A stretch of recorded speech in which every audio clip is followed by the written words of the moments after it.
Bonjour, le chauffage électrique est trop rarement associé à la notion de confort. Mais contrairement à certaines idées reçues, les produits ont fortement évolué et les vieux convecteurs, les grille-pains, ont laissé la place à des radiateurs performants. Si la recherche a permis de développer des solutions à la pointe du confort moderne, c'est précisément pour répondre aux exigences de confort des utilisateurs. Tenez, si on demande à ces utilisateurs quels travaux d'amélioration ils effectueraient dans leur logement, plus de la moitié indiquent qu'ils souhaiteraient améliorer la qualité de leur confort thermique. Mais finalement, qu'est-ce que le confort thermique? La notion de confort est-elle la même pour tout le monde? Quels sont les critères qui le définissent? Autant de questions que nous allons directement poser aux utilisateurs pour qu'ils définissent leur perception du confort. Chez moi, j'aime bien ressentir doucement la chaleur, qu'elle soit pas agressive. C'est très important pour moi de ressentir doucement la chaleur. Le premier critère de confort thermique est donc ce que l'on appelle communément la chaleur douce. De quoi s'agit-il? C'est une chaleur émise par rayonnement. On parle de chaleur douce car elle n'agresse pas le corps humain. Au contraire, elle lui procure une chaleur douillette, un effet mohair. Pour obtenir ce type de chaleur, comment les radiateurs électriques doivent-ils être conçus? Parmi les différentes solutions que propose le chauffage électrique, les appareils qui possèdent un film chauffant en façade permettent d'obtenir cette sensation de douceur. Observons leur fonctionnement. Le film chauffant est composé d'un circuit en aluminium disposé sous la façade de l'appareil et il va diffuser un rayonnement homogène. C'est parce que le rayonnement dégagé par le radiateur est comparable à celui qu'émet le corps humain qu'il ne va pas perturber son équilibre et que l'on pourra parler de chaleur douce. En réalité, les conditions pour qu'un radiateur électrique émette une chaleur douce sont au nombre de 3. Tout d'abord, la surface d'émission de chaleur. Plus la surface du radiateur sera importante, plus il sera facile d'émettre une chaleur douce. Deuxièmement, plus le rayonnement se fera à basse température, plus on obtiendra cette sensation de douceur. Enfin, dernière condition, il faudra que l'émission du rayonnement se fasse de façon régulière, quelle que soit la température à l'extérieur. Nous venons de découvrir ce qu'est la chaleur douce, mais quel autre critère de confort est important pour les utilisateurs? Ce que j'attends pour ma famille, c'est un air agréable et sain à respirer. De ne pas avoir la gorge trop sèche, une sensation d'irritation au niveau de la gorge. C'est important pour nous, c'est pas avoir un air trop sec. La qualité de l'air respiré. Pour préserver un air sain, il est primordial que le taux d'humidité relatif de la pièce soit supérieur à 30%, idéalement compris entre 40 et 60%. Mais surtout, il faut aussi éviter la stratification de l'humidité, c'est-à-dire la superposition de couches d'air plus ou moins humides, qui provoque une sensation désagréable.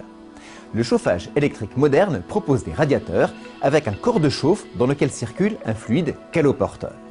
Ce fluide transporte la chaleur à travers des collecteurs qui réchauffent la façade. Dans le même temps, l'air chaud va se diffuser naturellement dans la pièce à partir de la sortie d'air située en haut de l'appareil. Pour garantir cette qualité d'air, la température de sortie d'air de l'appareil doit être la plus basse possible. Alors que les anciens grille-pains chauffaient à près de 120 degrés, là nous sommes sur des températures comprises entre 65 et 80 degrés. Conséquence, au contact de l'air ambiant, le mélange air chaud-air froid se réalise parfaitement et la chaleur se diffuse de façon homogène dans la pièce sans former de strates. Simple non? Découvrons maintenant une autre condition de votre confort. J'aime bien une chaleur sans à-coups, une chaleur uniforme. Le fait que la température change trop rapidement, donc entre le froid et le chaud, pour nous c'est un désavantage, un inconvénient. Chez moi, quand j'éteins mon radiateur, j'ai envie de continuer à ressentir la chaleur. C'est ce que l'on appelle la chaleur inertielle. De quoi s'agit-il? Tout simplement, lorsque le radiateur s'éteint, on aime que la chaleur diminue progressivement. En d'autres termes, qu'elle ne tombe pas d'un seul coup. On appréciera particulièrement ce type de chaleur dans les constructions anciennes ou bien mal isolées.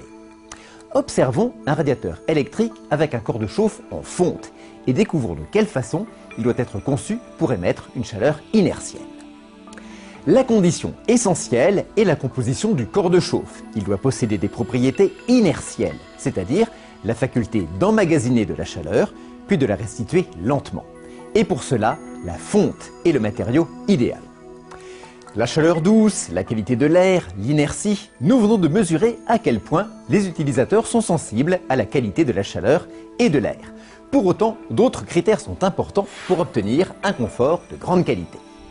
C'est important pour moi que toutes les pièces soient chauffées uniformément. Et que la température soit homogène dans toute la pièce, qu'on soit assis ou debout, qu'on ne ressente pas de différence.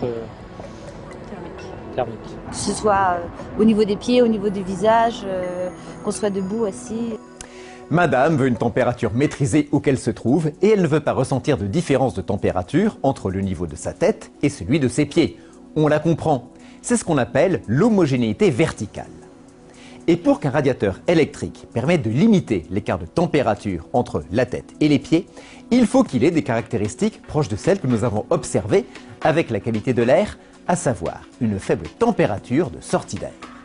Voyons maintenant le dernier critère à décrypter. Pour nous, c'est important d'avoir chaud tout de suite dès qu'on arrive à la maison, de ne pas avoir à attendre que la température monte et devienne à la bonne température idéale. C'est important d'avoir, en rentrant chez moi, une bonne température. C'est le confort. Le confort, c'est ça. Cela s'appelle la rapidité de montée en température. On a l'habitude d'évaluer la performance d'un radiateur électrique en mesurant le temps qu'il met pour augmenter la température d'une pièce de 3,5 degrés. En fonction de leur corps de chauffe, certains appareils sont 2 fois plus rapides que d'autres. Étudions le cas des radiateurs électriques qui possèdent un corps de chauffe en aluminium. S'ils sont aussi performants, c'est grâce aux propriétés de conductivité de l'aluminium. On peut même améliorer la rapidité de montée en température en agissant sur la structure du radiateur. C'est le cas des radiateurs en aluminium fermé. Grâce à leur taille, on améliore la surface d'échange de chaleur entre l'appareil et l'air.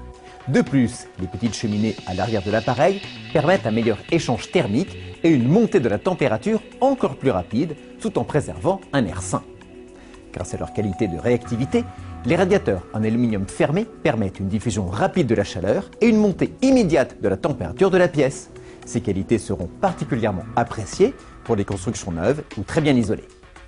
Les critères constitutifs du confort thermique sont donc la qualité de la chaleur et en particulier la sensation d'une chaleur douce et souvent inertielle, la recherche d'un air sain, c'est-à-dire agréable à respirer, et enfin la maîtrise de la température, c'est-à-dire une température qui monte rapidement et qui soit uniforme de la tête aux pieds. Aujourd'hui, le chauffage électrique a considérablement évolué et il constitue une solution simple pour obtenir un excellent confort. Pour chaque type et chaque pièce de l'habitat, il existe des solutions parfaitement adaptées pour plus de bien-être et de douceur. Ainsi, les radiateurs chaleur douce à inertie, comme les modèles avec corps de chauffe en fonte et film chauffant, conviennent à toutes les constructions récentes ou bien isolées, comme anciennes et moins bien isolées. Il en va différemment pour les autres solutions. Par exemple, on proposera prioritairement des radiateurs chaleur douce avec le corps de chauffe réactif en aluminium pour les constructions récentes et bien isolées, et inversement, des radiateurs à inertie pour les logements moins bien isolés. Pour connaître sans tarder la solution qui vous convient, contactez votre installateur. À bientôt!